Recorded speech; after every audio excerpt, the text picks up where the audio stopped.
Apa sebenarnya hakikat bahagia itu? Ada seorang kaya, hartanya banyak, dia naik kereta yang besar, megah dan mewah.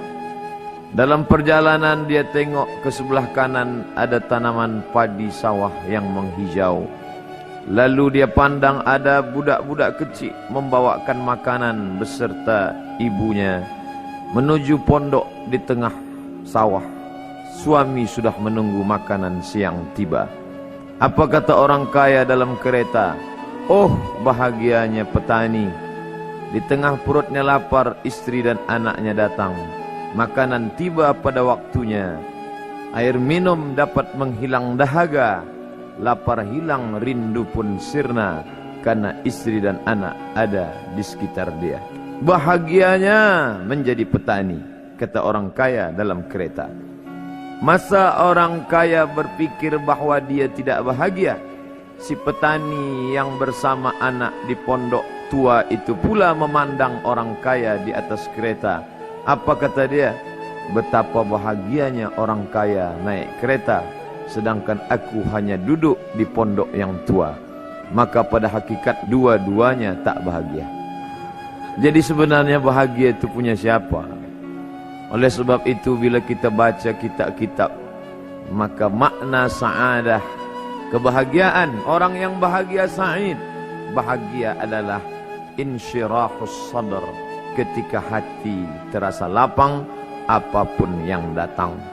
Kalaulah petani yang berada di tempat rumah tua itu hatinya lapang, tentulah dia bahagia. Kalaulah orang kaya dengan kereta yang besar itu hatinya lapang, tentulah dia bahagia.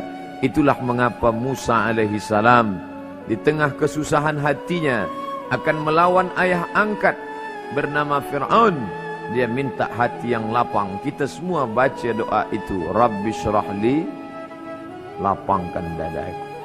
Itulah mengapa kakinya pecah berdarah, giginya patah, pelipisnya pecah meneteskan darah, tapi dia tersenyum bahagia kerana hatinya lapang.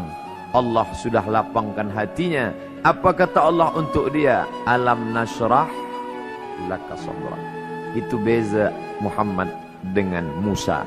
Musa meminta, Rabbi shrah li sadri wa yassir li amri wahlul 'uqdatam min lisani yafqahu qawli. Sedang Muhammad tidak meminta. Belum meminta, Allah dah bagi pada dia. Apa kata Allah? Alam nashrah laka sadrak wa wada'na anka wizrak alladhi anqadha dhahrak wa rafa'na laka dhikrak. Bila kau dalam keadaan susah, dua kali Allah ulang, fa inna ma'al usri yusra, inna ma'al usri yusra. Hati lapang itulah yang membuat Haji Abdul Malik Karim Amrullah Buya Hamka tersenyum di dalam penjara. Penanya berjalan perlahan tapi pasti, maka keluarlah tafsir Al-Azhar. Hati yang lapang itu juga membuat Said Qutb tersenyum menghadapi tiang gantungan. Walaupun dipenjara oleh Gamal Abdul Nasir, tapi sebelum kematiannya sempat pula menulis tafsir Fi Zilalil Quran, di bawah naungan bayang-bayang Al-Quran. Apa kata Said Qutb dalam muqaddimahnya? Al-hayatu fi zilalil Quran ni'mah. Hidup di bawah naungan bayang-bayang Al-Quran itu nikmat. La ya'rifuha illa man zaqaha. Tidak ada yang boleh mengetahuinya kecuali orang yang pernah merasakannya. Maka bahagia adalah ketika hati terasa lapang. Bila kita nampak raut wajah orang yang tenang cerah, maka ketenangan bukan pada wajahnya. Bila nampak orang melangkahkan kaki dengan tenang penuh wibawa, maka ketenangan bukan pada kakinya. Bila tampak ayunan tangannya tak tergesa-gesa, maka bahagia bukan pada tangannya. Di mana letak bahagia itu? Ala fil jasadi mudghah. Ketahuilah dalam jasad ada segumpal, ada sekepal, ada sesuap. Idza salahat salahal jasadu kulluh. Kalau yang segumpal itu baik, maka yang lain ikut menjadi baik. Wa idza fasadat fasadal jasadu kulluh.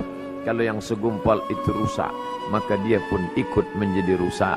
Yang segumpal itulah yang mengendalikan mata, telinga, tangan, kaki. Yang segumpal itulah tempat rindu, benci, marah, ridha, ikhlas, fasik, hasad, kufur. Di sanalah bersemayam rindu dan benci. Maka jangan terlampau benci. Habib habibaka haunamma. Kalau kau sayang, sayanglah secukupnya sahaja. Karena boleh jadi hari ini kau sayang, besok berubah menjadi kebencian. Kalau kau benci, bencilah secukupnya sahaja. Boleh jadi esok pagi dia menjadi orang yang tersayang. Berapa banyak puan-puan berkata, siapa itu? Itulah orang yang dulu paling aku benci. Tapi hari ini masih ada juga benci, tapi tak banyak. Oleh sebab itu maka dijaga dia. Yauma la yanfa'u malun, hari itu tak ada guna harta, wala banun, tak ada guna anak, illa man atallah, kecuali orang yang datang menghadap Allah biqalbin salim, dengan hati yang salim. Qalb, qaf, lam, ba, qallaba, berbolak-balik. Qallaba, tidak selamanya bahagia. Kadang pagi hati tenang, petang datang dia pun susah. Kadang pagi hati lapang, petang tiba dia pun gundah. Maka apa yang dapat menolong? Ala bizikrillah, ketahuilah dengan banyak menyebut mengingat Allah, tatma'innul qulub, maka hati akan menjadi lapang. Qalbul mu'min baina asabi'ir rahman, hati orang beriman berada di antara jari jemari kuasa Rahman. Kalau dia hendak, dia balikkan yang senang menjadi susah. Kalau dia berkehendak yang susah, dia balik menjadi lapang. Berapa banyak orang yang tampaknya mungkin kita kata dia susah, tapi dia masih boleh tersenyum. Sebaliknya orang yang menurut pandangan zahir kita cukup segala, makan, pakai, tapi tampaknya kesenangan tak pernah singgah. Apa sebab? Kerana hati milik Allah. Dia ada dalam diri kita, tapi dia bukan punya kita. Lillahi ma fis samawati wa ma fil ard. Apa di langit, apa di bumi, milik Allah. Balikkan kepada Allah. Dari Allah, balik kepada Allah.